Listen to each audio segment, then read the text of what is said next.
نستعین، آئے اللہ ہم دل سے اس بات کا اقرار کرتے ہیں کہ تیرے علاوہ ہم کسی کی عبادت نہیں کرتے اور تیرے علاوہ کسی سے ہم مدد طلب نہیں کرتے، تیری ہی عبادت کرتے ہیں اور مدد بھی تجھ سے طلب کرتے ہیں۔ رب تنہا اللہ ہے۔ کیا پڑھتے ہیں؟ بسم اللہ الرحمن الرحیم، الحمد للہ رب العالمین۔ قرآن شروع کرتے ہیں تو سب سے پہلے اللہ کو اپنا رب مانتے۔ کیا ہے؟ تمام تعریفیں، ہر طرح کی تعریفیں سارے جہان کے پالنے والوں کے لیے ہے۔ رب العالمین سارے جہان کے رب کے لیے ہے۔ تو یہی پہ ہم اقرار کر لیتے ہیں کہ سارے جہان کا سسٹم چلانے والا، سارے جہان کو پیدا کرنے والا تنہا اللہ علی رسولہ الکریم۔ اما بعد، اعوذ باللہ من الشیطان الرجیم، وما ارسلنا من قبلك من رسول الا نوحی الیہ انہ لا الہ الا انا فاعبدون۔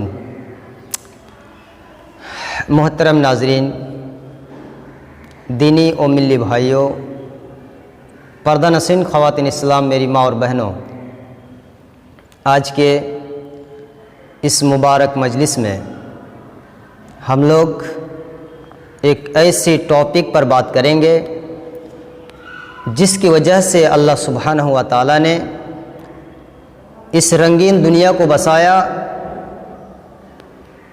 اس رنگین آسمان کو بغیر کھوٹی اور کھمبے کے لٹکایا، اور اسی ٹاپک کو سمجھانے کے لیے اللہ رب العالمین نے سارے انبیاء اور رسولوں کو اس دنیا کے اندر مبعوث فرمایا،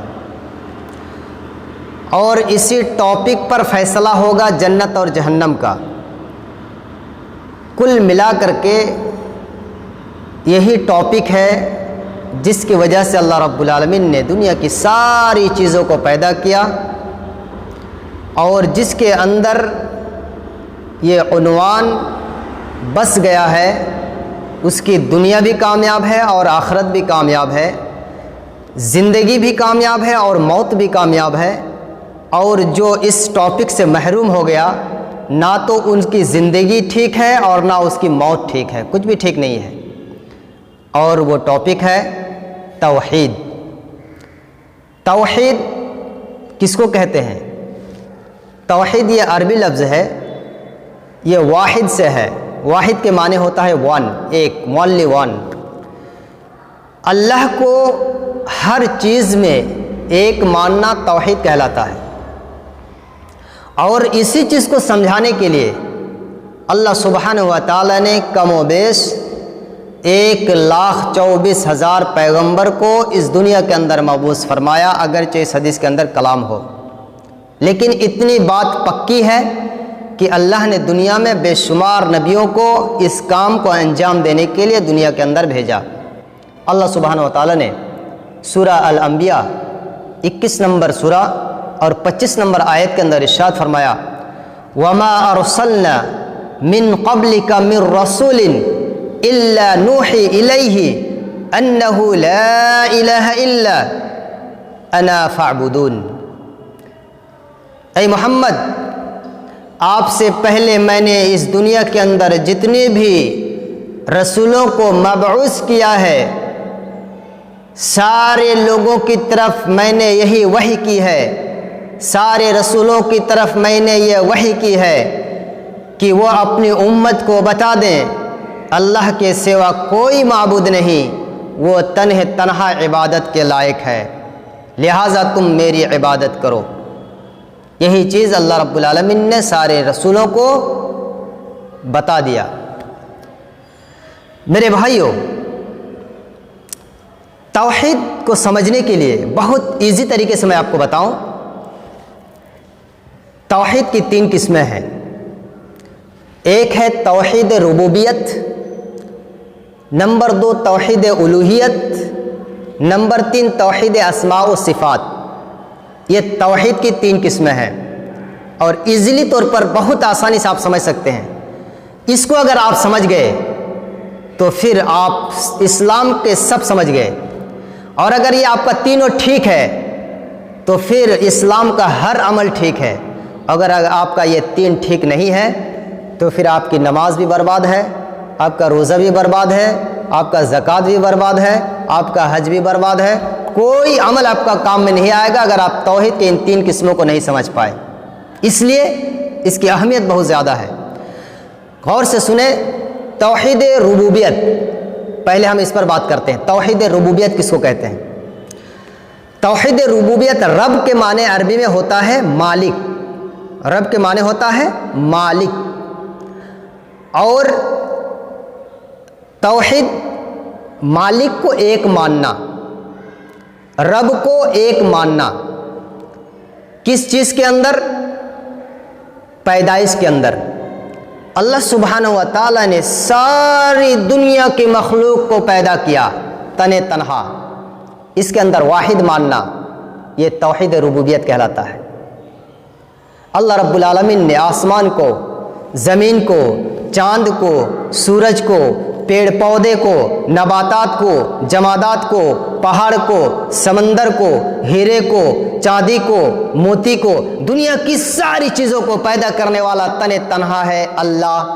اگر آپ یہ عقیدہ رکھیں تب آپ توحید ربوبیت کو مانتے ہیں۔ اسی طریقے سے اللہ سبحانہ و تعالی ہر جاندار کا پالنے والا ہے۔ ہر جاندار جس کے اندر زندگی ہے اور جس کو رزق کی ضرورت ہے، ہر ایک کو رزق دینے والا تنہا اللہ رب العالمین، یہ کہلاتا ہے توحید ربوبیت، یہ کہلاتا ہے توحید ربوبیت۔ اگر آپ نے یہاں کچھ تھوڑا سا بھر لیا، کس کو؟ غریب نواز کو، غریبوں کو دینے والا، نعوذ باللہ من ذالک، غریبوں کو دینے والا تنہا، امیروں کو دینے والا اوپر والا۔ اگر آپ نے تھوڑا سا بھی غریب نواز کے در پہ جا کر کے ڈیوٹی دے دیا، حاضری دے دیا، آپ کا ایمان تباہ و برباد ہو گیا۔ آپ ہزاروں سجدہ کریں، ہزاروں حج کر لیں، کوئی کام نہیں آئے گا اگر آپ نے رب کو تنہا رزق دینے والا نہیں مانا۔ اسی طریقے سے اللہ رب العالمین عزت دینے والا، عزت اور ذلت کا مالک اللہ رب العالمین ہے۔ تو ان تمام چیزوں میں اللہ کو تنہا مالک مان لینا، اس کو کہتے ہیں توحید ربوبیت۔ اللہ رب العالمین نے ارشاد فرمایا، خلق کل شیء، ہم نے ساری چیزوں کو پیدا کیا۔ اب دیکھیں جتنی بھی دنیا کے اندر چیزیں ہیں ہماری نظروں کے سامنے، کم سے کم آپ اس پر غور کریں، اس کا پیدا کرنے والا کون ہے؟ ان ساری چیزوں کا پیدا کرنے والا اللہ ہے۔ اس لیے اللہ نے کہا خالق کل شیء، ہم نے ساری چیزوں کو پیدا کیا ہے۔ اسی طریقے سے جب ہم نماز میں کھڑے ہوتے ہیں، جس کے بغیر نماز نہیں ہوتی، وہیں پہ ہم اقرار کرتے ہیں کہ ہم سب کا رب تنہا اللہ ہے۔ کیا پڑھتے ہیں؟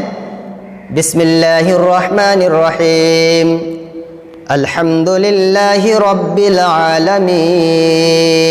قرآن شروع کرتے ہیں تو سب سے پہلے اللہ کو اپنا رب مانتے۔ کیا ہے؟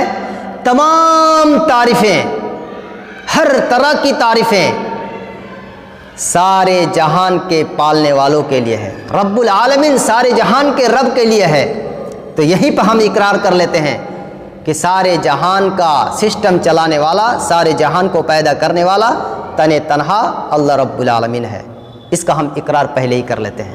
میرے بھائیوں، یہاں پہ ایک پوائنٹ میں آپ کو بتاؤں، عالمین یہ پیولر ہے، سنگولر اور پیولر عربی کے اندر، اور پیولر کے اندر ہم جانتے ہیں کہ ایک سے زیادہ کو انگلش میں ایک سے زیادہ، ہندی میں ایک سے زیادہ کو پیولر کہتے ہیں، اور ادھر سنگل کہتے ہیں، سنگولر کہتے ہیں۔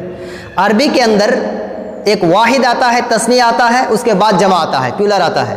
اور یہاں جو عربی میں عالمین آیا ہے، عالم کے معنی ہوتا ہے دنیا، اور عالمین کے معنی ہوتا ہے کئی دنیا۔ تو اللہ کتنے دنیا کا مالک ہے؟ اللہ رب العالمین بہت سارے دنیا کا مالک ہے۔ ایک وہ دنیا جس میں ہم سانس لیتے ہیں، جس میں ہم کچھ زندگی گزارتے ہیں، 30 سال کی زندگی، 50 سال کی زندگی، 60 سال کی زندگی، پھر اس کے بعد قبر میں پہنچ جاتے ہیں۔ ایک دنیا ہے، اور ایک قبر کی دنیا ہے جس کو عالم ارواح کہتے ہیں، روحوں کی زندگی وہاں ہے۔ اور ایک وہ دنیا ہے جس کے اندر چرند و پرند رہتے ہیں، اس کی ایک زندگی ہے۔ ایک سمندر کی گہرائی میں جتنے بھی جاندار رہتے ہیں وہ اس کی زندگی ہے۔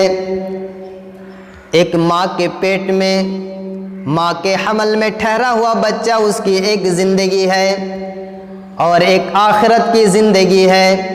اس طریقے سے نہ جانے کتنوں دنیا ہے، ساری دنیا کا مالک ہمارا رب پروردگار عالم ہے۔ اس لیے اللہ نے کہا کہ ساری تعریفیں اس رب کے لیے ہے جو سارے جہان کا رب ہے، کئی دنیا کا رب ہے۔ اس زمین کے نیچے نہ جانے کتنے اور دنیا بسے ہوئے ہیں جو آج سائنس ثابت کر رہے ہیں، ان سب کا پالنے والا میرا پروردگار عالم ہے، اور ان سب کو رزق دینے والا میرا پروردگار عالم ہے۔ ایسے جاندار چیز ہیں جس کو ہم اپنی آنکھوں سے نہیں دیکھ سکتے، دوربین کے ذریعے سے دیکھنا پڑتا ہے۔ اس کو بھی آکسیجن میرا رب پہنچاتا ہے، اس کو بھی رزق میرا رب دیتا ہے۔ اور اس طریقے سے عقیدہ رکھنا یہ توحید ربوبیت کہلاتا ہے۔ اسی طرح میرے بھائیوں، ہم نے شروع میں اللہ کو اپنا رب مان لیا، اور جب قرآن ختم کرتے ہیں وہاں بھی اللہ کو اپنا رب مانتے ہیں۔ اللہ رب العالمین نے کیا ارشاد فرمایا؟ قل اعوذ برب الناس، میں پناہ میں آتا ہوں انسانوں کے رب کے، ساری انسانیت کا جو رب ہے ہم اس کے پناہ میں آتے ہیں۔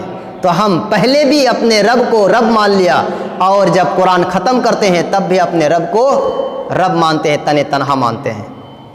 کل ملا کر کے معلوم ہوا کہ قرآن شروع سے لے کر کے آخر تک پورے 30 کا 30 پارہ یہ پورا توحید پر جمع ہوا ہے، پورے توحید کے بیان میں بھرا ہوا ہے میرے بھائیوں۔ تو آپ کو سمجھنا چاہیے کہ اللہ کے نزدیک توحید کی کتنی اہمیت ہے۔ اسی طریقے سے اللہ رب العالمین وہ تن تنہا مالک ہے جو ہمیں اولاد عطا کرتا ہے۔ اولاد اللہ کی بہت بڑی نعمتوں میں سے ایک ہے، اور وہ تن تنہا ہمیں اکیلا اولاد دینے والا ہے۔ دنیا کی کسی مائیں کی لال نے ایسی اولاد نہیں جنم دیا جو آپ کو کوئی اولاد دے دے۔ اولاد دینے والا اللہ ہے، کسی ڈاکٹر کے ہاتھ میں، کسی انجینئر کے ہاتھ میں، کسی حاکم کے ہاتھ میں، کسی بادشاہ کے ہاتھ میں، کسی پروفیسر کے ہاتھ میں یہ طاقت نہیں ہے کہ وہ کسی کو اولاد دے دے۔ اسی چیز کو اللہ رب العالمین نے ارشاد فرمایا، للہ ملک السماوات والارض، اللہ ہی کے لیے آسمان اور زمین کی بادشاہی ہے۔ آسمان میں بھی حکومت اس کی چلتی ہے، جب چاہتا ہے سورج نکالتا ہے، جب چاہتا ہے سورج غروب کرتا ہے، جب چاہتا ہے پانی برساتا ہے، جب چاہتا ہے پانی کو روک لیتا ہے۔ کسی بادشاہ کے اندر، کسی حاکم کے اندر، کسی باڈی بلڈر کے اندر یہ پاور اور طاقت نہیں ہے کہ اپنی مرضی سے پانی برسائے یا پانی روک دے۔ یہ میرے پروردگار عالم کی طاقت ہے۔ یہ تنہا میرا رب اکیلا مالک ہے۔ اسی طریقے سے میرے بھائیوں، اللہ رب العالمین نے فرمایا، یخلق ما یشاء، اللہ جو چاہتا ہے وہی پیدا کرتا ہے۔ یہب لمن یشاء اناسا، اللہ جس کو چاہتا ہے بیٹی دیتا ہے۔ ویہب لمن یشاء ذکور، اور اللہ جس کو چاہتا ہے بیٹا دیتا ہے۔ او یزوجہم ذکرانا و اناسا، اور اللہ جس کو چاہتا ہے بیٹا اور بیٹی دونوں دیتا ہے۔ وَيَجْعَلُ مَن يَشَاءُ عَقِيمًا، اور اللہ جس کو چاہتا ہے بیٹا اور بیٹی دونوں سے محروم کر دیتا ہے، باجھ رکھ دیتا ہے۔ یہ صرف اس کا مالک تن تنہا اللہ ہے، اس کا خالق تن تنہا اللہ ہے۔